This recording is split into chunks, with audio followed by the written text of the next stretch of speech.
नमस्कार, मैं हूं आकाश सोनी। आप देख रहे हैं अपना पसंदीदा डिबेट शो हम तो पूछेंगे। पठानकोट हमले में पाकिस्तान से आ रही है बड़ी खबर। इस हमले को अंजाम देने वाले जैश-ए-मोहम्मद के मुखिया मौलाना मसूद अजहर को हिरासत में लेकर उससे लगातार इस वक्त पूछताछ चल रही है। भारत ने मसूद के खिलाफ पाकिस्तान को कई अहम सबूत सौंपे थे। पाकिस्तान सरकार ने सिर्फ मौलाना मसूद अजहर को ही नहीं बल्कि उसके भाई अब्दुल रऊफ को भी हिरासत में लिया है और साथ ही साथ कुछ और आतंकवादी नेताओं को भी हिरासत में लिया है। रऊफ को पठानकोट हमलावरों के हैंडलर के तौर पर पहचाना गया था। रऊफ जैश-ए-मोहम्मद के जिहादियों का कमांडर भी है। अब भारत से खबर यह है कि विदेश मंत्रालय ने एक हाई लेवल मीटिंग की है। बैठक में कहा गया कि अगर मसूद को हिरासत में वाकई लिया गया है तो ये एक सही दिशा में अच्छा कदम है। सूत्रों के मुताबिक भारत पाकिस्तान के इस कदम पर फिलहाल संतुष्ट दिखा रहा है, लेकिन ये सिर्फ शुरुआती संतुष्टि है। अब विदेश सचिव एस जयशंकर विदेश मंत्री सुषमा स्वराज से मुलाकात कर रहे हैं, जिसके बाद वो प्रधानमंत्री मोदी से मिलकर पूरी स्थिति की जानकारी दे सकते हैं। ऐसा माना जा रहा है कि पाकिस्तान के इस कदम के बाद विदेश सचिव स्तर की बातचीत के रास्ते का कांटा शायद हट गया हो, यानी कि इस वक्त की बड़ी खबर 15 जनवरी को विदेश सचिव स्तर की वार्ता होने की संभावना इस वक्त लग रहा है काफी ज्यादा है। इसी मसले पर अगले 1 घंटे बात करेंगे। हमारे साथ मेहमान होंगे भारत से और पाकिस्तान से, लेकिन उससे पहले देखिए अभी तक क्या हुआ है। हम तो पूछेंगे में आज 1 घंटे बड़ी बहस। मोदी ने बनाया नवाज को शरीफ। जो एविडेंस हमें मिले हैं वो एविडेंस दे दिए हैं। मैंने खुद देखा है वहाँ पर मार्किंग्स जो हैं, मेडिसिन के ऊपर मार्किंग्स पाकिस्तान की हैं। सिमिलरली बाकी कुछ इक्विपमेंट्स हैं उनके ऊपर मार्किंग्स हैं। बुधवार को टीवी चैनलों पर सेना अध्यक्ष जनरल सुहाग की हुंकार और ये खबर चली कि भारत पाकिस्तान से विदेश सचिव स्तर की वार्ता रद्द कर सकता है। लेकिन इसके कुछ देर बाद ही पाकिस्तान से मिली बहुत बड़ी खबर। जैश-ए-मोहम्मद के मुखिया मौलाना मसूद अजहर पर पाकिस्तान ने शिकंजा कस दिया है। मसूद और जैश के जिहादियों के कमांडर और मसूद अजहर के भाई अब्दुल रऊफ को भी हिरासत में लेकर पूछताछ चल रही है। पाकिस्तानी चैनलों के मुताबिक जैश के कुल 12 बड़े चेहरों पर अलग अलग शहरों में पाकिस्तान ने शिकंजा कसा है। बुधवार दिन भर जैश के ठिकानों पर छापेमारी चलती रही। पठानकोट हमले के पीछे जैश-ए-मोहम्मद का हाथ होने के कई सबूत भारत ने पाकिस्तान को दिए थे। ये सबूत कितने गंभीर थे, इसका अंदाजा इस बात से लगाया जा सकता है कि जैश के मुखिया मसूद अजहर पर शिकंजा कसने की खबर के खुलासे से कुछ घंटों पहले ही पीएम नवाज ने एक अहम बैठक की। इस बैठक में नवाज शरीफ, उनके गृह मंत्री, पंजाब के मुख्यमंत्री, नवाज के विदेश मामलों के सलाहकार सरताज अजीज, पाक सेना प्रमुख राहिल शरीफ, खुफिया एजेंसी ISI और IB के DG और कई बड़े सैन्य अफसर शामिल थे। बैठक में पठानकोट पर लंबी चर्चा हुई और दुनिया को ये जानकारी भी दी गई कि जैश-ए-मोहम्मद पर पाकिस्तान का रुख बेहद सख्त है। पठानकोट मामले में पाकिस्तान में शुरुआती जांच हासिल हुई जानकारियों के आधार पर जैश-ए-मोहम्मद के कई संदिग्ध गिरफ्तार किए गए हैं। इस संगठन के कई दफ्तरों को सील कर दिया गया है। आगे की जांच जारी है। जांच को आगे बढ़ाने के लिए और ज्यादा जानकारी जरूरी है, जिसके लिए हम भारत से बातचीत कर एक टीम पठानकोट भेजने पर विचार कर रहे हैं। हमारा विदेश मंत्रालय, हमारा गृह मंत्रालय इन सारी घटनाक्रम का संज्ञान लिए हुए जो भी देश हित में हो वो कार्रवाई कर रहा है। सवाल यह है कि क्या पठानकोट मामले में पाकिस्तान की जांच टीम को भारत सरकार आने का निमंत्रण देगी? सवाल यह भी है कि क्या पाक सरकार मसूद अजहर और उसके भाई अब्दुल रऊफ को उनके अंजाम तक पहुंचाएगी? 15 जनवरी को भारत पाक विदेश सचिव स्तर की बातचीत होनी है। उससे पहले पाकिस्तान से आ रही अच्छी खबरों के बीच हम तो पूछेंगे, क्या भारत के दबाव ने पाक को जैश पर कार्रवाई के लिए मजबूर किया है? आपकी राय जरूरी है, इसलिए हम तो पूछेंगे में आपको एक बार फिर याद दिला दें आज का सवाल। क्या भारत के दबाव ने पाकिस्तान को जैश पर कार्रवाई के लिए मजबूर किया है? हाँ के लिए टाइप कीजिए IBN7 Y, नहीं के लिए IBN7 N। अपनी राय हमें 51818 पर SMS कर दीजिए। इसके अलावा आप #HTP और #PakNabsJaish से ट्विटर पर भी अपनी राय दे सकते हैं। इसके अलावा फेसबुक पर IBN खबर के पेज पर भी #HTP लिखकर आप अपनी बेबाक राय रख सकते हैं। हम आपकी राय लगातार इस शो में दिखाते रहेंगे। इस मुद्दे पर चर्चा के लिए हमारे साथ जुड़ चुके हैं बीजेपी के प्रवक्ता अनिल बलूनी, कांग्रेस के प्रवक्ता अखिलेश प्रताप सिंह, रक्षा विशेषज्ञ retired major general GD Bakshi, रक्षा विशेषज्ञ आलोक बंसल जो यहां स्टूडियो में मेरे साथ हैं, और पाकिस्तान से अब से थोड़ी देर में हमारे साथ जुड़ने वाले हैं डॉन न्यूज के वरिष्ठ पत्रकार इफ्तिखार शिराजी। और न्यूज रूम से लगातार अपडेट्स हमें देने के लिए हमारे साथ है प्रणय उपाध्याय, क्योंकि भारत में हाई लेवल मीटिंग्स इस वक्त चल रही हैं और कुछ और होनी है। लेकिन सबसे पहले आलोक बंसल जी, आप टेलीविजन चैनल्स पर आकर बहुत ऑप्टिमिस्टिक थे। आपका यह कहना था जब कोई कार्रवाई नहीं हो रही थी कि जैशे मोहम्मद के खिलाफ इस बार पाकिस्तान कार्रवाई करेगा, जो आज हुआ है। आपको इतना विश्वास इस बार क्यों था? देखिए, इसके पीछे कई कारण थे और पहला जो महत्वपूर्ण कारण था वो ये था कि जब हमने जैश का नाम लिया तो जैश पाकिस्तान में भी प्रतिबंधित संगठन है। अब जैश पर कार्रवाई करना पाकिस्तान की हुकूमत के लिए काफी सरल है, बजाय इसके कि वो लश्कर या जमात-उद-दावा के खिलाफ कार्रवाई करे। और इस वक्त पाकिस्तान के ऊपर अंतर्राष्ट्रीय दबाव था, भारत का दबाव था कि कुछ कार्रवाई होनी चाहिए। और जैश का जहां एक बार नाम लिया गया तो ये बहुत आसान था। यहां तक कि इस बार जो हमारे पास पॉइंटेड इंटेलिजेंस थी वो कहां से आई इसके बारे में तो हमको कभी पता नहीं चलेगा, पर हो सकता है कि इसके कुछ स्रोत पाकिस्तान के भी हैं। और इसी का असर था कि हमने देखा कि पठानकोट हमले के बाद जो दोनों सरकारों का रेस्पॉन्स था वो काफी म्यूटेड था, वरना सामान्यतः जिस तरीके का रिएक्शन होता है उस तरीके का नहीं होता है। और इसी कारण मुझे काफी विश्वास था। ठीक है, आपके 45 सेकंड पूरे हुए, बाकी मेहमानों के पास भी 45 सेकंड के पास मैं जाना चाह रहा हूं। पहले जनरल बख्शी आपके पास आ रहा हूं।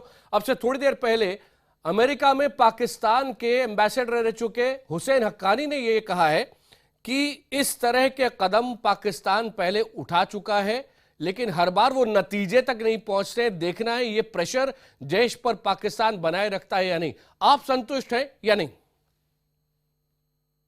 देखिए, it is a good beginning, लेकिन बहुत लंबा फैसला अभी सफर करना है। लोग कह रहे हैं पाकिस्तान में पैराडाइम शिफ्ट हो गया है।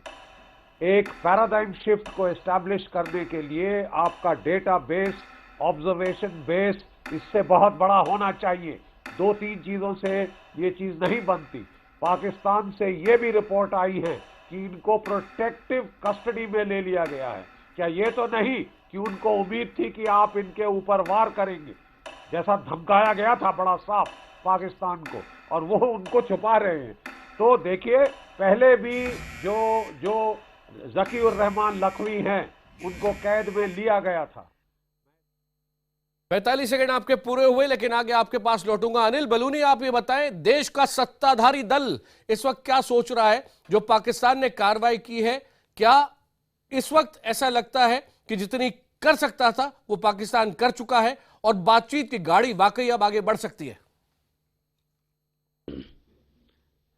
देखिए आकाश जी, बातचीत की गाड़ी कहाँ जाएगी ये तो भी सरकार समय आने पर सरकार की तरफ से बताया जाएगा। लेकिन मैं एक बात जरूर कहना चाहता हूँ कि आपने अतीत में देखा, हम सब लोगों ने देखा है कि जब भी हमारे ऊपर कोई भी आतंकवादी हमला हुआ, पाकिस्तान किस प्रकार के डिनायल मोड में रहता था, वो सब आप और हमने देखा है।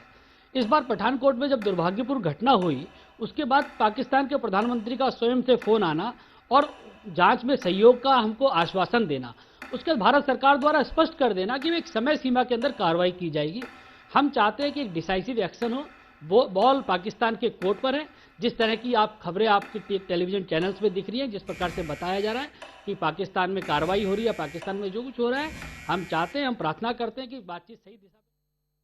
आपके 45 सेकंड पूरे हुए। अखिलेश प्रताप सिंह जी, आप जिस समय जैसे ये खबर आई कि मौलाना मसूद अजहर को डिटेन कर लिया गया है, कई लोगों के ट्विटर पे और फेसबुक पे रिस्पॉन्स ये थे, विश्वास नहीं हो रहा है कि वास्तव में पाकिस्तान ने ये किया है। और आधिकारिक जानकारी अभी भी हमें मिलनी है, लेकिन पाकिस्तान मीडिया से जो जानकारी आ रही है उसके मुताबिक फिलहाल आप संतुष्ट हैं, नहीं है?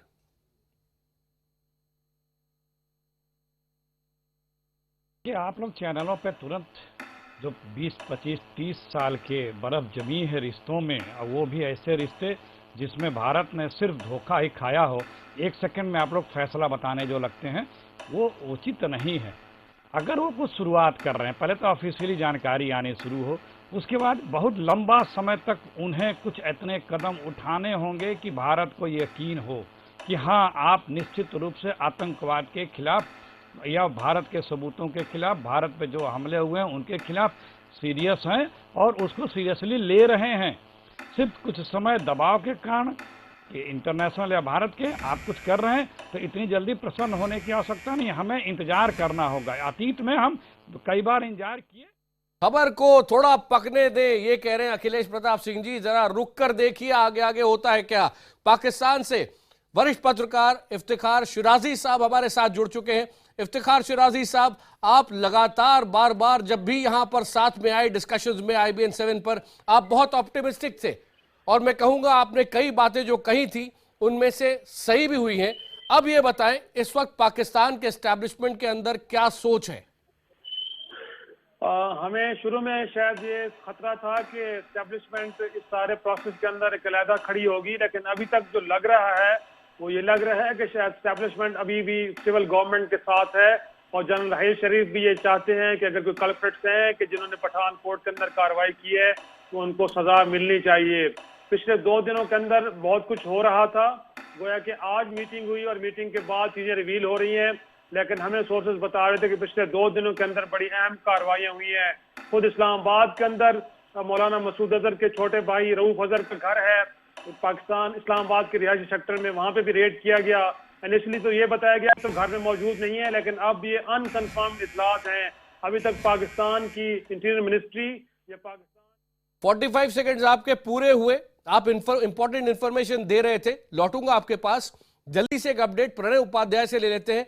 IBN 7 के हमारे संवाददाता डिफेंस पर लगातार नजर रखते हैं, सामरिक मामलों पर जानकारी रखते हैं।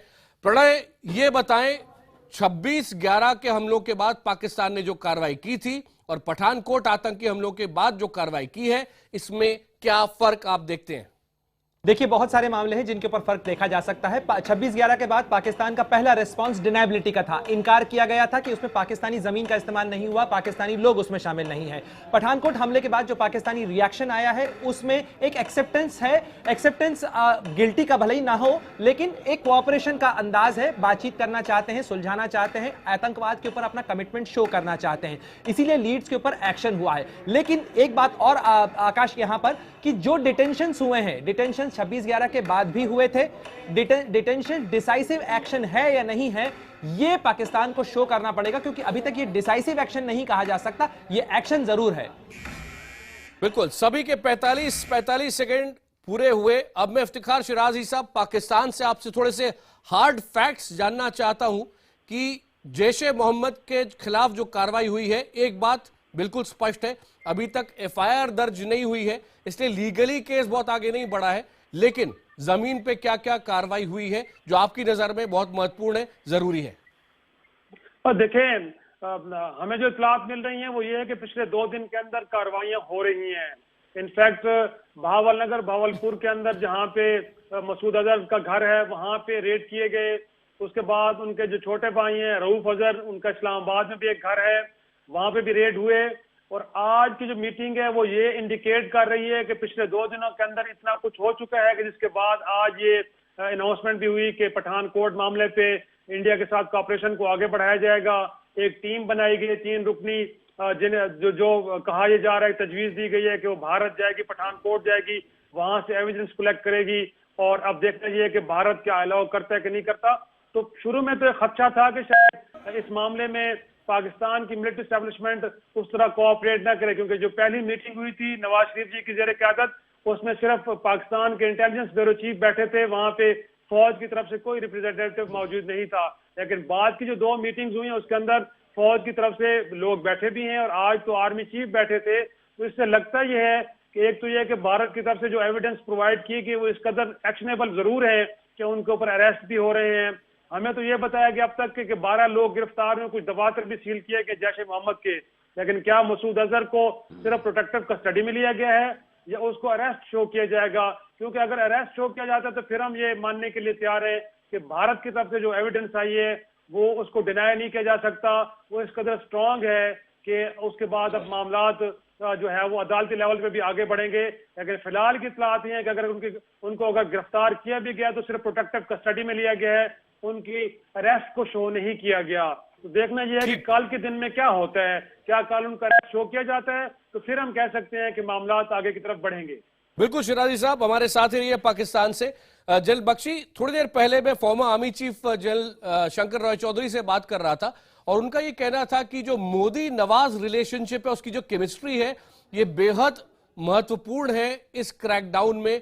ये जैश ए मोहम्मद के खिलाफ जो कार्रवाई हो रही है जरूरी है, लेकिन देखना होगा कि किस लेवल तक पाकिस्तान की आर्मी नवाज शरीफ को सपोर्ट करती है। सही मानते हैं आप इस बात को? मैं सिर्फ इतना कहना चाहूंगा, मैं बहुत इज्जत करता हूं जनरल शंकर रॉय चौधरी साहब की और मैं काफी हद तक सहमत हूं, लेकिन मैं कुछ पॉइंट्स आपके सामने पेश करना चाहता हूं। आज पाकिस्तान इंटरनेशनल डॉग हाउस में है क्योंकि पूरी दुनिया के सामने it has been caught red handed भारतवर्ष के प्रधानमंत्री की पीठ में छुरा घोंपते हुए। एक नहीं दो छुरे, पठानकोट का और मज़ार शरीफ का छुरा। बिल्कुल हमारे प्राइम मिनिस्टर ने एक बहुत ही अहम लीप ऑफ फेथ किया था वहां जाकर, और हम लोगों को फिक्र पड़ गई कि पिछला पैटर्न देखते हुए लाहौर कारगिल का अभी पलटवार हुआ। हम महीनों का सोच रहे थे, ये तो 8 दिन में हो गया। तो इसके बाद पाकिस्तान अब इंटरनेशनल डॉग हाउस में है। पूरी दुनिया ने देखा है वो क्या कर रहा है। नंबर 1, नंबर 2 पॉइंट, उस पर अमेरिकन प्रेशर है। नंबर 3 पॉइंट, पाकिस्तान की फौज को एक संकेत मिला है अमेरिका की सेनेट से, जिसने F-16 का सेल रोक दिया है। मेरी छोटी समझ में ये जो अमेरिकी प्रेशर है, अमेरिका, अल्लाह इन दी आर्मी, जो अमेरिकन प्रेशर अब सीधे जो पाकिस्तान की फौज के ऊपर जाया गया है, अगर कॉज इफेक्ट आप नापना चाहते हैं तो शायद इसका बहुत भारी असर है। नंबर 2, मैं चौथी बात जी, मैं अभी दूसरी चैनल पे था और हमीद मीर साहब यही रिपोर्ट दे रहे थे, तो उन्होंने जो कहा, आईड लाइक टू कोट, उन्होंने कहा कि प्रोटेक्टिव कस्टडी का क्या मतलब है। हमने एक पुलिस ऑफिसर से पूछा उस जेल में, तो वो ठहाका मार के हंसा, कोट अनकोट, ठाका मार के हंसा। मैं समझता हूं we should wait and watch. अपने जो प्रतिद्वंदी को हुक से निकाल देने की जो चिंता यहां दिख रही है, अंडरस्टैंडेबल है, लेकिन प्लीज पास्ट पैटर्न्स पे जाइए, don't go by single events. अगर आप नेशनल सिक्योरिटी फोरकास्टिंग करना चाहते हैं, go by patterns, pattern predictions. Patterns tend to repeat themselves and happen again. अभी सिंगल इंसिडेंट पे आप नहीं जा सकते कि बिल्कुल महत्वपूर्ण बात आपने कही है। आलोक बंसल जी, क्या आप इस बात से सहमत हैं, क्योंकि भारत सरकार को अगले कुछ घंटों के अंदर यह फैसला लेना है कि फॉरेन सेक्रेटरीज के बीच में बातचीत आगे बढ़े या नहीं बढ़े, और बाकायदा ये ऑप्शन है भारत के पास में कि भारत टॉक्स को डिफर कर दे और कहे कि 1 हफ्ते बाद या 15 दिन बाद हम बातचीत वापस कर सकते हैं। इस बीच आप जिस रास्ते पर आगे बढ़े उसको अंजाम तक ले जाएं, कुछ तो ठोस हाथ में हो। देखिए, वेट एंड वॉच की पॉलिसी बिल्कुल सही है, क्योंकि अभी जंप करना कंक्लूजन्स पे गलत होगा। मैंने पहले भी कहा कि जैश के खिलाफ कार्रवाई थी, इसलिए कार्रवाई हुई। लश्कर होता तो शायद ना हो पाती। दूसरी चीज, ये फर्क आप क्यों कर रहे हैं? क्योंकि दोनों में बहुत बड़ा फर्क है। आज जैश ए मोहम्मद एक रेनेगेड ऑर्गेनाइजेशन हो गया जो पाकिस्तान की ISI की पूरी तरह कंट्रोल में नहीं है। जैश के आतंकवादियों को पाकिस्तान में पहले भी फांसी दी जा चुकी है।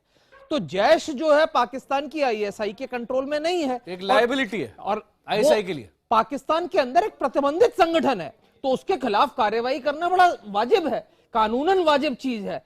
और लश्कर के खिलाफ या जमातुद दावा के खिलाफ कार्रवाई करना उस हिसाब से मुश्किल है। लेकिन यहां पे 2 चीजें और समझनी चाहिए कि इसमें मुझे कभी भी कोई शक नहीं रहा कि नवाज शरीफ पर्सनली ये चाहते हैं कि संबंध सुधरें, क्योंकि इसमें उनका व्यक्तिगत फायदा है कि अगर भारत और पाकिस्तान के संबंध सुधरते हैं तो पाकिस्तान की सेना का जो प्रभुत्व पाकिस्तान के अंदर है वो कम होता है, और ये नवाज शरीफ के हित में है, क्योंकि वो अभी तक अटक की जेलों में बिताए हुए अपने दिन भूले नहीं हैं।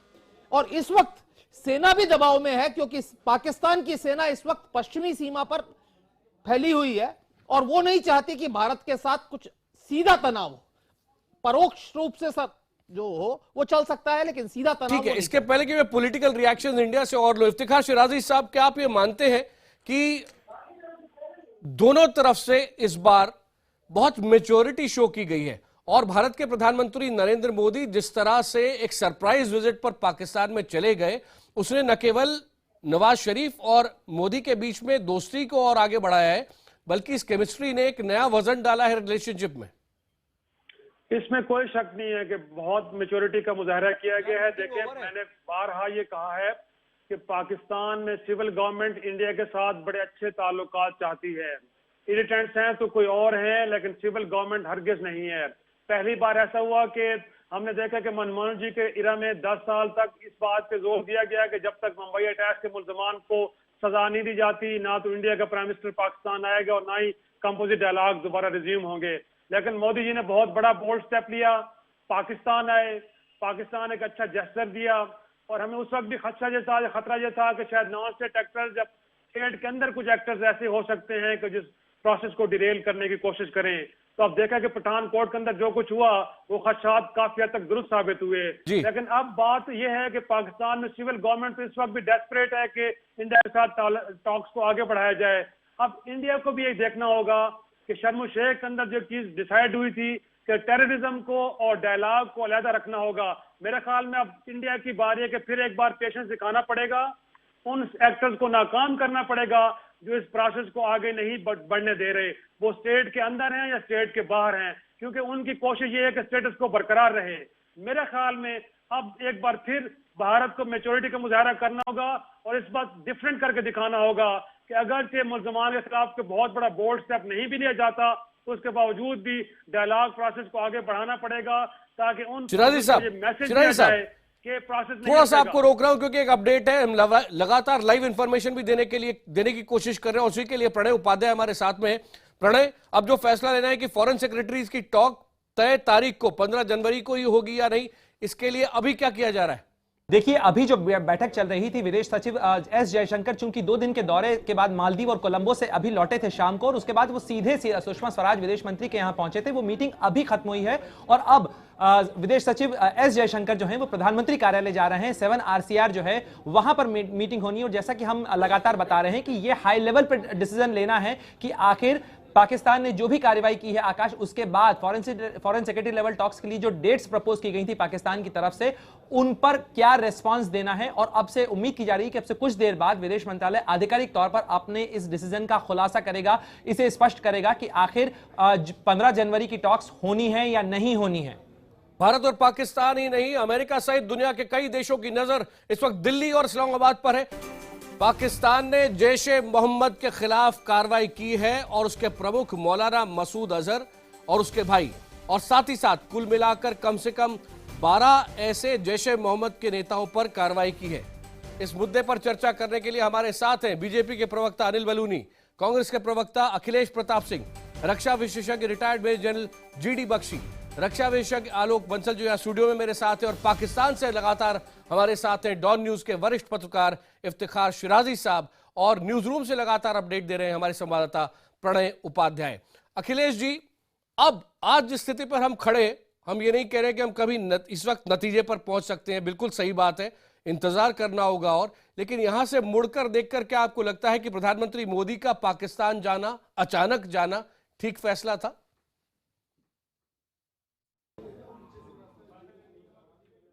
देखिए, किसी भी चीज का खास तौर से इतने क्रूशियल रिलेशंस जहाँ पे हैं, 1-2 स्टेप से जबकि हम इतने घाव झेले हैं, उस पर निर्णय जितनी जल्दी नहीं कर लेना चाहिए। क्योंकि इसके पहले भी हमारे NSA लेवल की मीटिंग हुई, चुपके से जो भी हुई, हमारे विदेश मंत्री वहाँ गए, माननीय प्रधानमंत्री जी गए, और हम क्या पाए, हमें फिर धोखा मिला, फिर सेक्रेटरी लेवल की मीटिंग होनी है। अगर इन सारे मीटिंगों का हल पाकिस्तान गंभीरता से हमारे चीजों को ले, दुनिया को दिखाए कि आतंकवाद पे सख्त है, भारत के सबूत पर्याप्त हैं और निष्पक्ष भाव से उस पर एक्शन ले, उस पर उन लोगों को सजा दिलावे, तो एक विश्वास जगेगा। हम कहेंगे कि हाँ, मिलना फ्रूटफुल रहा, बात आगे बढ़ी। क्या आप ये लेकिन अभी कहेंगे, क्या था, मिलने के बाद ही तो अटैक हुआ ना पठानकोट पे और आपकी अफगानिस्तान में। आपकी जो बातें आप कह रहे हैं, क्या आपकी सलाह मेरे ख्याल से कांग्रेस की इस वक्त ये होगी कि तुरंत बातचीत ना की जाए, 15 जनवरी को कुछ दिन रुक कर की जाए, देखा जाए कि कुछ ठोस कार्रवाई पाकिस्तान करता है या नहीं? केंद्र की सरकार को जो भी कदम उठाना है राष्ट्रहित में, हमारी संप्रभुता के लिए कांग्रेस हमेशा से उसके साथ रही है। देश को एक अच्छा परिणाम चाहिए। हमारे ऊपर हमले पे हमले हो रहे हैं, जिम्मेदारी जनता ने आपको दी है, वो परिणाम दिलाना आपका कर्तव्य है और आपकी जवाबदेही बनती है। बात आप कर रहे हैं, कहाँ किससे किससे कौन कौन सी बात हो रही है, कौन कौन सा आश्वासन मिल रहा है, हम कैसे बता सकते हैं कि हाँ ये कदम आपको उठाना चाहिए नहीं उठाना चाहिए। ठीक, जो लोग इन्वॉल्व है वो बेहतर जानते हैं ना कि वो किस कदम तक कहाँ बढ़ चुके हैं। हम तो जो चीजें मीडिया में आ रही हैं उसी के अनुसार अपने एक इमेजिनेशन कर सकते हैं। ठीक, अभी तक यही है, अभी तक के डेवलपमेंट को अनिल बलूनी जी जब थोड़ा सा कम आंक रहे थे कांग्रेस के नेता अखिलेश प्रताप सिंह, तो आप मन मन मुस्कुरा रहे थे, ऐसा क्यों अनिल जी?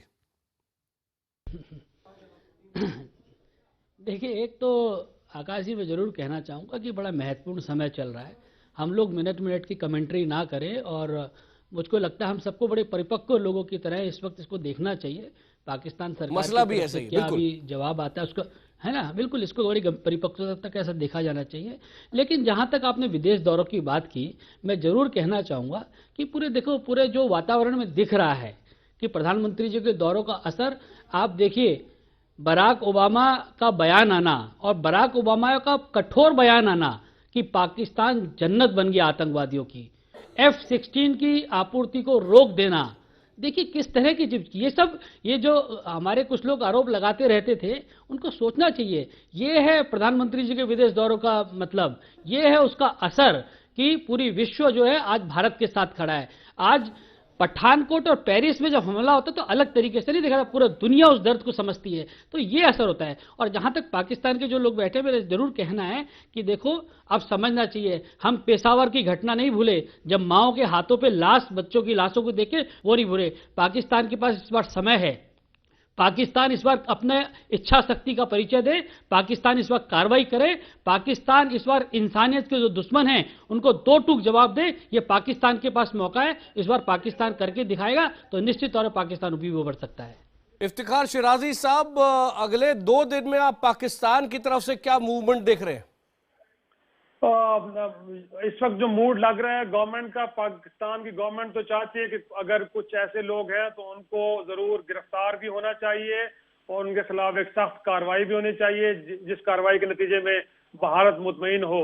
लेकिन अब देखना यह है कि कल का दिन क्या नई डेवलपमेंट लेके आता है। अभी तक तो र्यूमर्स या अनकन्फर्म्ड इतलात है मौलाना मसूद अजहर या उनके भाई की गिरफ्तारी के हवाले से। कल क्या वो गिरफ्तारियां जाहिर भी की जाती हैं, उनकी डिटेल्स मीडिया से शेयर भी की जाती है और मोर इम्पोर्टेंटली इंडिया से भी वो डिटेल्स शेयर की जाती हैं, तो तब हम कहेंगे कि हाँ पाकिस्तान के एंड पे को बड़ा एक मेजर स्टेप लिया गया है। लेकिन जो एक अहम बात है वो मैं करना चाहूँ ये कि पाकिस्तान की सिविल गवर्नमेंट को थोड़ी सी स्पेस देनी पड़ेगी। इतना जल्दी मत कीजिएगा कि फिर उसके बाद फिर यहाँ पे एक मिलिट्री कू हो जाए, क्योंकि अगर जितना सिविल गवर्नमेंट पे प्रेशर बढ़ेगा उतना ही सिविल गवर्नमेंट यहाँ पे जल्दबाजी में कुछ गलत फैसले करेगी या वो उस तरह का दबाव मिलिट्री एस्टेब्लिशमेंट पे डालेगी और फिर उसके नतीजे में कुछ भी हो सकता है। तो ये भारत में भी आपको मानना पड़ेगा कि पाकिस्तान में सिविल गवर्नमेंट इतनी पावरफुल नहीं है। सब कुछ सिविल गवर्नमेंट ने नहीं करना, बल्कि सिविल गवर्नमेंट के तहत जो दीगर इदारे हैं उन्होंने करना है। तो मेरे ख्याल में नवाज शरीफ तो बड़े क्लियर है कि अगर कोई ऐसा क्राइम पाकिस्तान की सॉइल को यूज करके हुआ है या पाकिस्तान से लोगों ने किया है तो डेफिनेटली उनको जरूर सजा मिलनी चाहिए। लेकिन देखना यह है कि पाकिस्तान के दीगर इदारे इस पे कैसे रिस्पॉन्ड कर रहे हैं। तो लगता ही है कि शायद ऐसा ही है, लेकिन कल का दिन ज्यादा क्लियर करेगा सिचुएशन को कि क्या पाकिस्तान की मिलिट्री एस्टेब्लिशमेंट भी सिविल गवर्नमेंट को सपोर्ट कर रही है कि नहीं कर रही। इस डिबेट के सबसे इंपॉर्टेंट पर्सपेक्टिव्स में से कोई जो आया है वो अभी पाकिस्तान से आया है। और अखिलेश जी, आपको अभी जो बात कह रहे थे कि आप सहमत हैं शिराजी साहब से कि पाकिस्तान के प्रधानमंत्री नवाज शरीफ के हाथ मजबूत करने का यह समय है, क्योंकि पाकिस्तान के अंदर उनके कई दुश्मन खड़े हो जाएंगे कि यहां तक भी जो आपने कार्रवाई की है जैश ए मोहम्मद के खिलाफ क्यों कर रहे हैं, किस दबाव में आ रहे हैं। क्या आप इस बात से सहमत हैं कि ये वो वक्त है जब भारत के प्रधानमंत्री को पाकिस्तान के प्रधानमंत्री के हाथ मजबूत करने चाहिए? मैं तभी से यही बात कह रहा हूं कि जो अभी हमारे पाकिस्तान के साथी ने कहा कि वेट एंड वॉच, एक स्टेप उठाया गया है, उसको देखिए कि आगे क्या उस पर एक्शन होता है। लेकिन यहाँ पे पीठ थपथपाने की अभी आप लोग प्रयास कर रहे हैं। बहुत अच्छी बात उन्होंने कही, क्योंकि कारण क्या है कि पाकिस्तान में जो चुनी हुई सरकार है उस पे भारी पड़ती है वहाँ की आर्मी, ISI और आतंकवादी गुट। वहाँ की सरकार को भी इन सबों से लड़ने के लिए एक तरह से आप मान लीजिए कि अगर उनकी रजामंदी नहीं है या किस लेवल तक उनकी रजामंदी है या कैसे कन्विंस किया है, चाहे डोमेस्टिक हो या इंटरनेशनल हो, चाहे अमेरिका का जो भी रीजन हो, तो हमें इसीलिए तो हम बार बार कह रहे हैं कि हमें वहाँ की कदमों के, वहाँ की सरकार के द्वारा उठाए गए निर्णयों की, वहाँ की कार्रवाइयों का इंतजार करते रहना चाहिए। हम उम्मीद हमें नहीं छोड़नी चाहिए, लेकिन अतीत का छुरा भी हमें याद रखना चाहिए। हम इंशाअल्लाह उम्मीद करें कि हमारे उम्मीदों पे पाकिस्तान खरा उतरे, क्योंकि पाकिस्तान की भी बेहतरी इसी में है कि वो अपने यहाँ आतंकवाद को जड़ों से मिटावे, रोके और दिखावे कि हम जो हिंदुस्तान या दुनिया चाह रहा है उसमें विश्वास कायम करने में पाकिस्तान की वर्तमान हुकूमत कामयाब हो और वो उससे आगे बढ़े। जलील बख्शी, अगर आप इस वक्त भारत के प्रधानमंत्री के सलाहकार होते तो इस वक्त उन्हें क्या कहते? Wait and watch.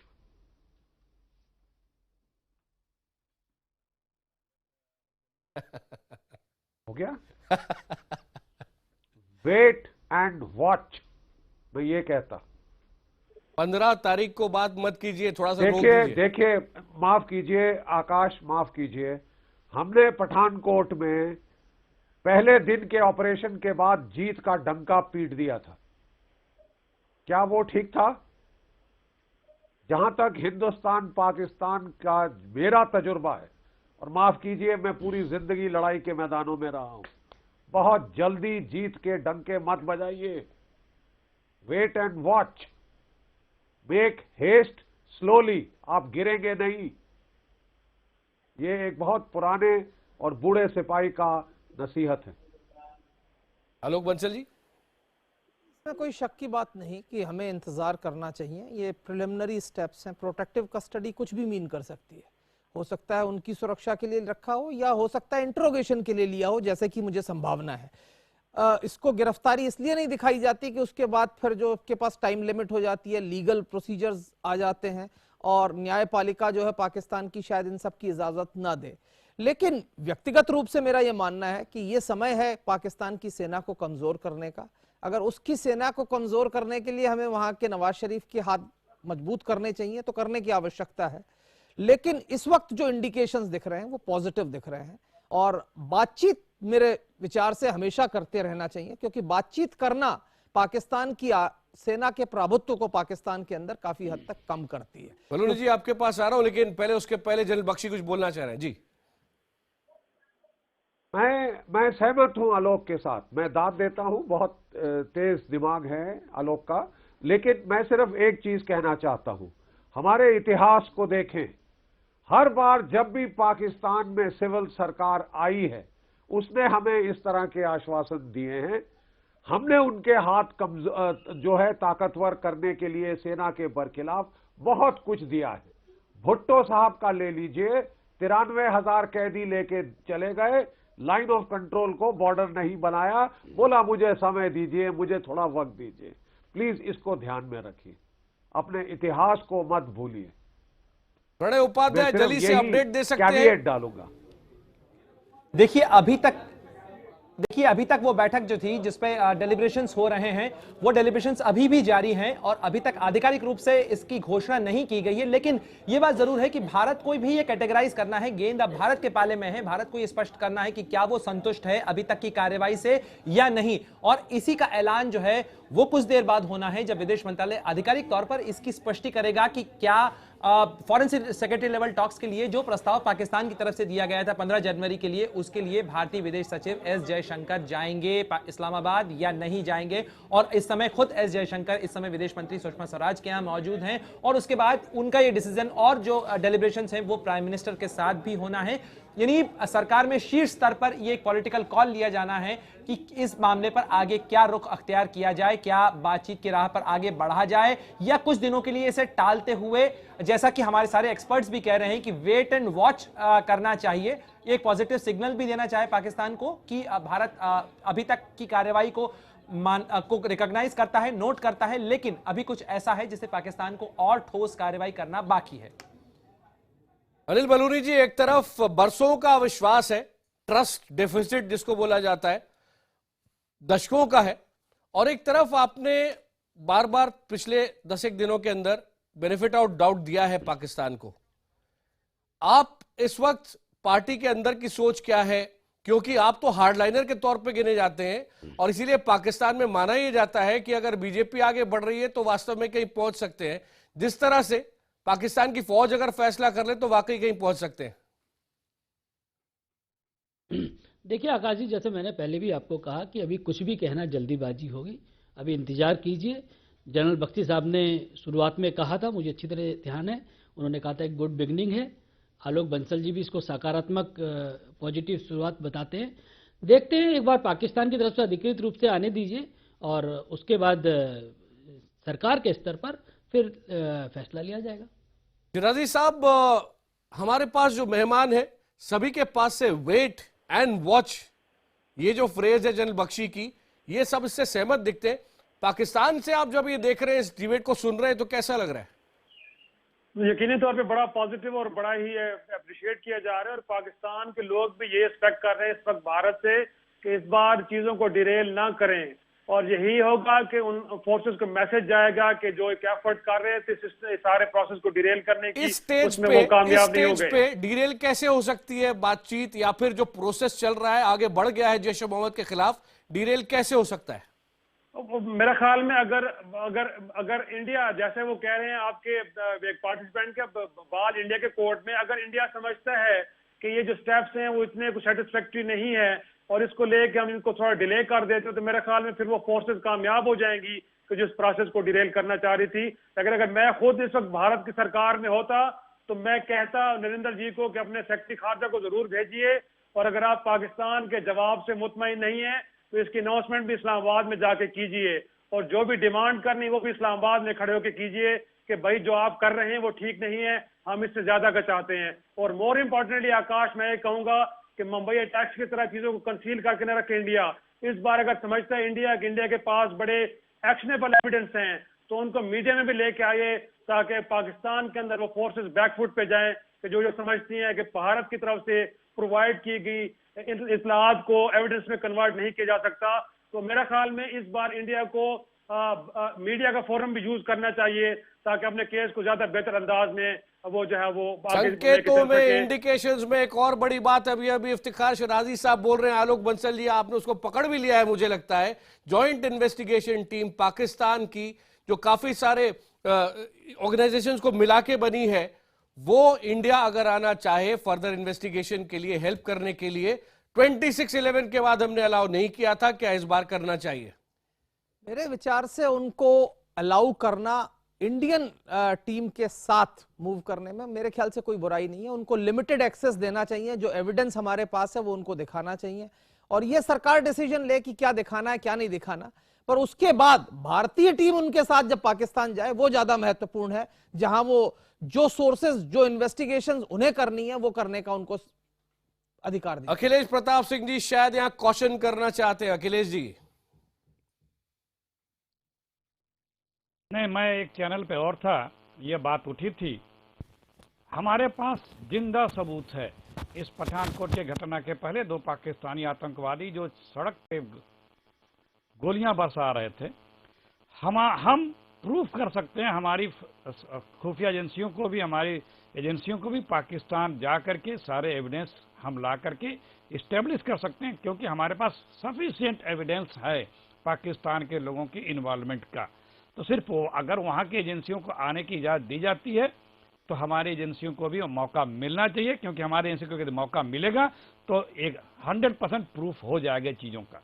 और आज जो बातें हो रही हैं, इंशाल्लाह ये अगर आगे बढ़ती रहती हैं तो ज़्यादा बेहतर होगा दोनों देशों के रिलेशंस के लिए। और ये भारत तो बहुत दिनों से चाहता है कि पाकिस्तान हमारा पड़ोसी मुल्क, छोटा भाई है, उसके यहाँ शांति बने। शांति तभी बनेगी जब वो अपने यहाँ जो पल रहे हैं, जो स्वर्ग बसा रखा आतंकवादियों ने, उस नेक्सस को तोड़ना होगा। उसकी शुरुआत अगर जब भी करें, शुरुआत करें, अगर शुरुआत करके आगे बढ़ते रहते हैं तो कुछ न कुछ तो कामयाबी मिलेगी और हिंदुस्तान और दुनिया का भी सहयोग मिलेगा। बस वो शुरुआत करें, वो काम करें, साथ मिलेगा।